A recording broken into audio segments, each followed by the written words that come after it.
रांची के पास बसे एक छोटे और प्यारे से गांव सोनपुर में सुबह की धूप खिल चुकी थी। गांव के चारों तरफ हरे भरे खेत और आम के पेड़ों की ठंडी हवा चल रही थी। इसी गांव के चौराहे पर माधव नाम का एक सीधा साधा और ईमानदार इंसान अपना मटन ढाबा चलाता था। माधव अपने हाथ से बने चूल्हा वाले मटन के लिए पूरे इलाके में बहुत मशहूर था, जिसमें स्पेशल मटन, चावल और 2 रोटी, साथ में थोड़ा सा प्याज। आज सुबह सुबह ही मटन की खुशबू पूरे सोनपुर गांव में फैल गई है। मिट्टी के चूल्हे में धीमी आंच पर पकते हुए रांची मटन का स्वाद ही कुछ अलग होता है। बस थोड़े से ताजे मसाले और डाल दूं ताकि ग्राहकों को असली रांची का स्वाद मिल सके। माधव के ढाबे पर लोग दूर दूर से केवल उसके हाथ का मटन खाने के लिए आते थे। स्पेशल मटन, 2 रोटी, चावल और प्याज वाली थाली बहुत फेमस था। रघु हमेशा ताजे मांस और शुद्ध मसालों का ही इस्तेमाल करता था, जिससे उसका मटन बहुत स्वादिष्ट बनता था। तभी गांव का एक नियमित ग्राहक नीतीश वहां अपनी साइकिल से आकर रुकता है। अरे वाह माधव भाई, आज तो तुम्हारे मटन की खुशबू ने रास्ते में ही मेरी भूख बढ़ा दी। दूर से ही मसालों की इतनी लाजवाब महक आ रही थी कि मैं खुद को रोक नहीं पाया। आइए नीतीश भाई, आपके लिए तो हमेशा सबसे बेहतरीन और गर्मा गर्म मटन तैयार रहता है। यह देखिए, बर्तन में अभी अभी मटन पूरी तरह से पककर तैयार हुआ है। फिर तो जरा जल्दी से मेरे लिए एक थाली रांची स्पेशल मटन और गर्मा गर्म रोटियां लगा दो। आज तो पेट भरकर तुम्हारे हाथ का स्वाद चखने का मन बनाकर आया हूं। आप आराम से खटिया पर बैठिए, मैं अभी आपके लिए गर्मा गर्म रोटियां और मटन चावल लेकर आता हूं। हमारे ढाबे पर आने वाले ग्राहकों की संतुष्टि ही हमारी सबसे बड़ी पूंजी है। उसके बाद माधव अपने मुस्कुराहट नीतीश को अपना स्पेशल मटन प्लेट लगा दिया, जो बहुत स्वादिष्ट लग रहा था। ग्राहक अपना फटाफट मटन खाने लगता है। तभी माधव का बेटा सोनू, जो अभी अभी 10वीं कक्षा पास कर दुकान पर आया हुआ था, सोनू पढ़ाई में बहुत तेज था और साथ ही वह बहुत चतुर और समझदार लड़का था। वो अपने पिता की मेहनत को समझता था और स्कूल के बाद अक्सर ढाबे पर उनकी मदद करता था। पिताजी 10वीं कक्षा पास कर लिया। शिक्षक जी ने भी मेरी बहुत तारीफ की और मुझे कक्षा में सबसे होशियार बताया।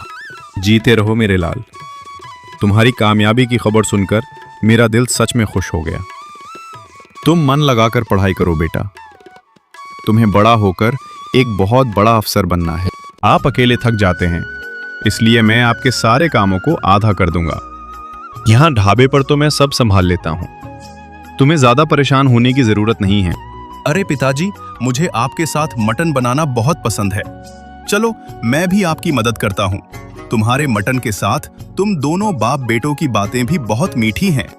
पिता और बेटे की ये प्यारी बातचीत सुनकर वहां बैठे ग्राहक भी मुस्कुराने लगते हैं। सोनू तुरंत अपने हाथ मुंह धोकर ढाबे के छोटे मोटे कामों में लग जाता है। वो ग्राहकों को पानी देना और खाली बर्तन धोना या करता था। उसी गांव के एक बड़े बरगद के पेड़ के नीचे 2 शातिर और आलसी चोर बैठे हुए थे। इनके नाम राजू और रवि थे, जो काम करने से कतराते थे और हमेशा चोरी की ताक में रहते थे। दोनों कई दिनों से भूखे थे। अरे रवि, जरा अपनी नाक घुमाकर हवा में उड़ती हुई इस खुशबू को तो सूंघ। ये जरूर उस माधव के ढाबे के रांची स्पेशल मटन की खुशबू है जो दिल खुश कर रही है। तुमने बिल्कुल सही कहा राजू भाई, खुशबू तो सच में होश उड़ा देने वाली है। मेरी जीभ से तो पानी टपकने लगा है, लेकिन हमारी जेब में तो फूटी कौड़ी भी नहीं है। लेकिन माधव बहुत ही सीधा आदमी है, उसे बेवकूफ बनाना हमारे लिए कोई बड़ी बात नहीं है। अगर हम कोई बड़ी झूठी कहानी सुनाएं या उसे डराएं तो वो हमें मुफ्त में मटन दे देगा। चलो कोई ऐसा नाटक रचते हैं जिससे उसका मटन भी मिल जाए और गल्ले के पैसे भी हाथ आ जाएं। पर क्या करेंगे? मेरे दिमाग में एक बहुत ही शातिर और मजेदार योजना आ रही है। हम गांव के नए फूड इंस्पेक्टर बनकर उसके ढाबे पर जाएंगे। उसे डराएंगे कि उसका मटन खराब है और उसके ढाबे को बंद करने की धमकी देंगे। डर के मारे वो हमें चुप रहने के लिए मुफ्त में खाना और बहुत सारे पैसे भी दे देगा। दोनों चोर अपनी इस चालाकी भरी योजना पर जोर जोर से हंसने लगते हैं। वे तुरंत अपने फटे पुराने कपड़ों को ठीक करते हैं और खुद को बड़ा अधिकारी दिखाने का ढोंग करते हैं। वे माधव के सीधेपन का फायदा उठाने के लिए ढाबे की तरफ कदम बढ़ाने लगते हैं। उन्हें लग रहा था कि उनका यह झूठ उन्हें बिना किसी मेहनत के अमीर बना देगा। इधर ढाबे पर माधव को अचानक याद आता है कि मटन के लिए कुछ खास रांची के मसाले खत्म हो गए हैं। उसे तुरंत गांव के मुख्य बाजार जाना था, जो वहां से थोड़ी दूरी पर था। सोनू बेटा, मटन के लिए जो रांची वाले विशेष मसाले हैं वे पूरी तरह खत्म हो चुके हैं। मैं जल्दी से पास वाले बाजार जाकर वे मसाले खरीदकर आधे घंटे में वापस आता हूँ। तब तक तुम ढाबे पर ध्यान रखना और किसी अनजान व्यक्ति से ज्यादा बात मत करना। अगर कोई ग्राहक आए तो उनसे कहना कि पिताजी अभी कुछ ही समय में आने वाले हैं। आप बिल्कुल फिक्र मत कीजिए पिताजी, आप आराम से जाकर मसाले ले आइए। मैं यहाँ ढाबे का पूरा ख्याल रखूंगा और किसी भी चीज की कोई गड़बड़ी नहीं होने दूंगा। माधव अपने बेटे सोनू को ढाबे पर थोड़ी देर के लिए अकेले छोड़ने का फैसला करता है। वो सोनू को समझाता है कि कोई भी ग्राहक आए तो उसे आदर के साथ बैठाना। अब ढाबे पर अब केवल सोनू अकेला ही बैठा हुआ था और ग्राहकों का इंतजार कर रहा था। तभी राजू और रवि दूर से देखते हैं। माधव ढाबा छोड़कर कहीं बाहर चला गया है और उसका बेटा सोनू है दुकान पर। चलो उसे जल्दी से बेवकूफ बनाते हैं। रवि और राजू अपने चेहरे पर झूठी गंभीरता और गुस्सा लेकर ढाबे के अंदर दाखिल होते हैं। ए, लड़के यहाँ का मालिक कहाँ है? और ये कैसा धंधा ढाबा चला रहे हो तुम लोग? हम सरकारी खाद्य विभाग से आए बड़े इंस्पेक्टर हैं और इस ढाबे की जांच करने आए हैं। हमें खबर मिली है कि तुम्हारे ढाबे पर सड़ा हुआ मटन और खराब मसाले बेचे जाते हैं। जल्दी से अपने मालिक को बुलाओ, नहीं तो हम इस पूरे ढाबे को अभी सील कर देंगे।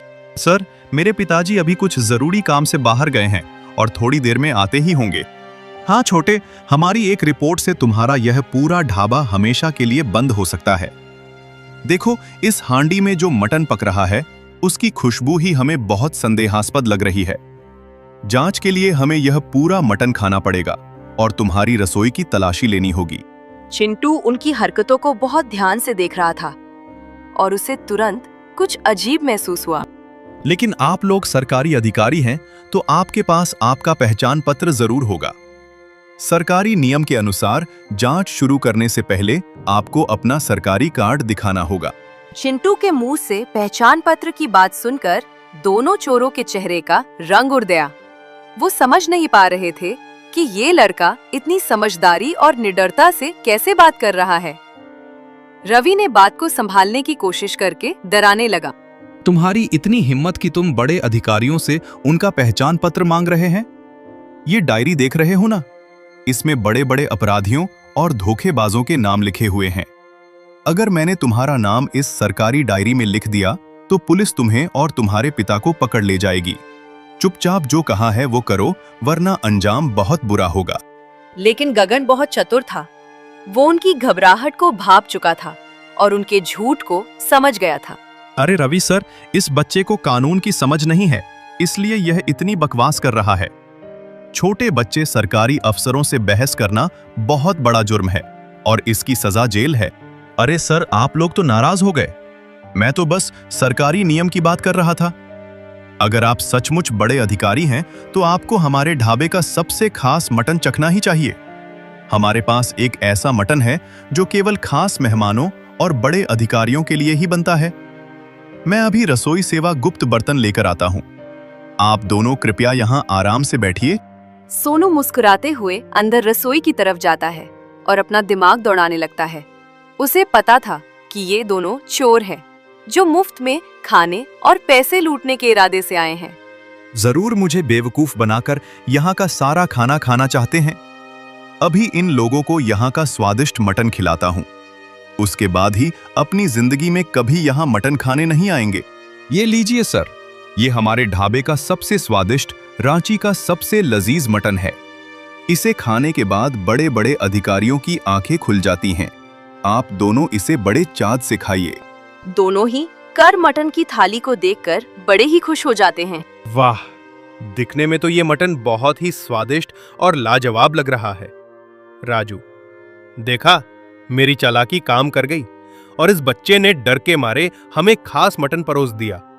चलो जल्दी से इसे खाते हैं और फिर इसके गल्ले से सारे पैसे लेकर यहाँ से भाग चलते हैं। रवि भाई आज तो पेट भर कर खाएंगे और इस बेवकूफ बच्चे को सबक भी सिखाएंगे।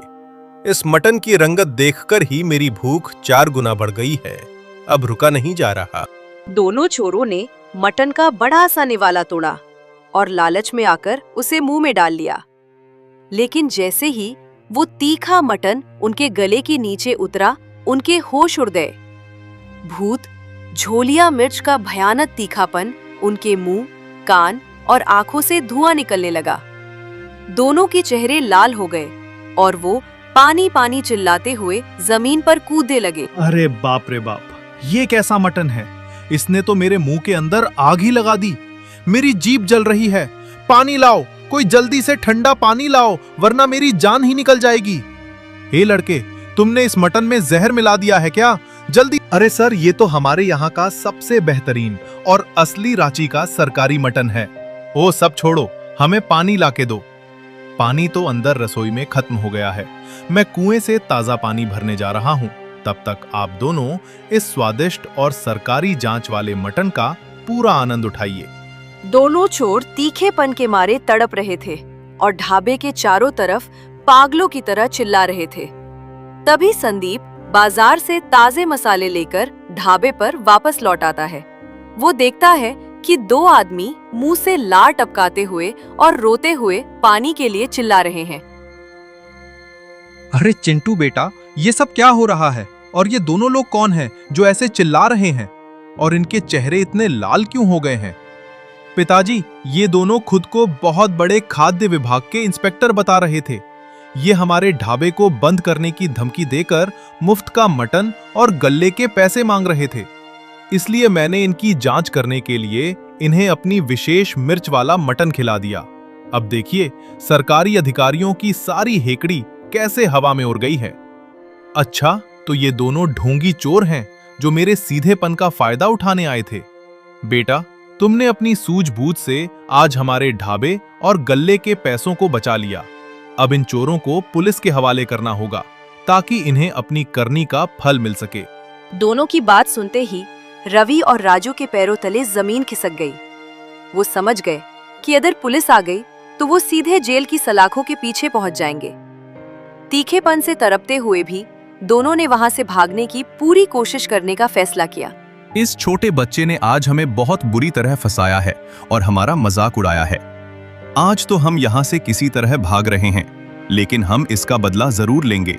राजू और रवि बिना पानी पिए ही ढाबे से पूरी ताकत लगाकर गांव की गलियों की तरफ भाग निकले। रघु और चिंटू उन्हें भागते हुए देखकर जोर जोर से हंसने लगे। लेकिन चोरों का ये गुस्सा और बदला लेने की भावना आगे चलकर एक बड़ा खतरा बनने वाली थी। क्या शंभू और मंगल दोबारा वापस आकर रघु के ढाबे को कोई बड़ा नुकसान पहुंचाएंगे? इसके आगे की कहानी हम पार्ट 2 में देखेंगे। तब तक के लिए वीडियो लाइक और चैनल सब्सक्राइब कर देंगे। धन्यवाद।